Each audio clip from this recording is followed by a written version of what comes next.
Michael Delagarde, bonjour. Bonjour. Vous êtes polytechnicien, vous êtes le fondateur de Delertech, une start-up spécialisée dans les drones civils, et vous êtes le gagnant du prix Pierre Faure 2013. Alors pouvez-vous nous raconter l'histoire de Delertech? Tout à fait. Donc Delertech, c'est une jeune start-up qui a été créée il y a 2 ans et demi, donc à Toulouse. On a, lors de nos précédentes expériences professionnelles, constaté sur le terrain, notamment dans le pétrole, un besoin d'observation aérienne assez récurrent pour faire toutes sortes de tâches, typiquement inspecter des pipelines, trouver des fuites, etc. Et on a constaté que les moyens disponibles, les moyens d'observation aérienne disponibles étaient relativement insuffisants, étaient souvent lourds, donc s'il s'agissait d'hélicoptères, d'avions, étaient souvent très coûteux, parfois dangereux pour les pilotes, d'où en fait l'idée de fabriquer un drone qui soit un moyen d'observation aérienne bon marché pour ce genre d'industrie, donc en particulier l'industrie pétrolière. En quoi Delertech est-il un projet innovant?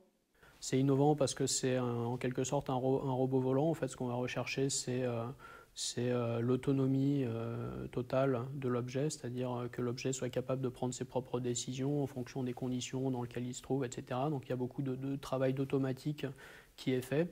Un drone, c'est un système composé d'un très grand nombre de sous-systèmes, tout ça regroupé dans un très petit volume. Et donc, il y a des télécommunications, de la prise de vue, de l'informatique, de l'électronique, de la mécanique, etc., etc. Donc, tout ça, en fait, c'est des compétences dont on doit disposer chez Delertech. Et c'est ça un petit peu la difficulté pour une start-up de petite taille comme la nôtre, c'est de disposer de tout cet ensemble de compétences très importantes.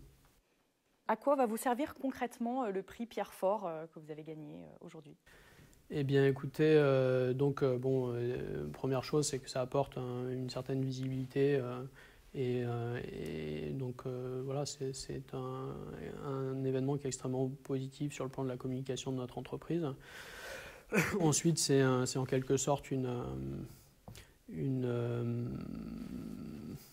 reconnaissance par nos pairs de notre activité. C'est très important pour nous parce que dans une démarche entrepreneuriale, il y a souvent des périodes un peu vides, un peu de solitude, et finalement de recevoir ce type de récompense et de reconnaissance, c'est important pour nous. Et puis pour ce qui est de la dotation financière, on n'a pas encore réfléchi, mais ce sera probablement une activité sociale pour toute l'entreprise en fait. Quel conseil vous donneriez aux élèves de Polytechnique qui sortent aujourd'hui de l'école? Donc comme conseil numéro 1 pour être entrepreneur, l'idée c'est, enfin mon conseil numéro 1 c'est de ne pas écouter les conseils. Ensuite mon conseil numéro 2 c'est de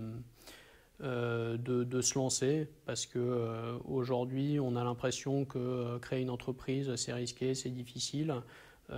Et c'est vrai que c'est risqué et que c'est difficile, mais donc les élèves de l'école polytechnique ont à leur actif un bagage donc qui est leur éducation et leur diplôme. Ça les place dans une position sur le marché du travail qui est très favorable. Ils peuvent trouver du travail très facilement en quelques mois. Et du coup, c'est un petit peu ça leur filet de sauvetage. Du coup, sur le plan personnel, il y a assez peu de risques à prendre. On peut peut-être perdre sa mise de départ, mais c'est à peu près tout. Et du coup, moi, j'encourage tout le monde à se lancer dans des aventures entrepreneuriales. Après, il faut avoir évidemment l'esprit à ça. Il faut aimer le principe. Mais en tout cas, ne pas être freiné par les potentiels risques et se lancer un peu tête baissée dans l'aventure et être un petit peu ténu et tenace et d'aller jusqu'au bout de son projet, quoi. Je vous remercie, Michael Delagarde. Merci à vous.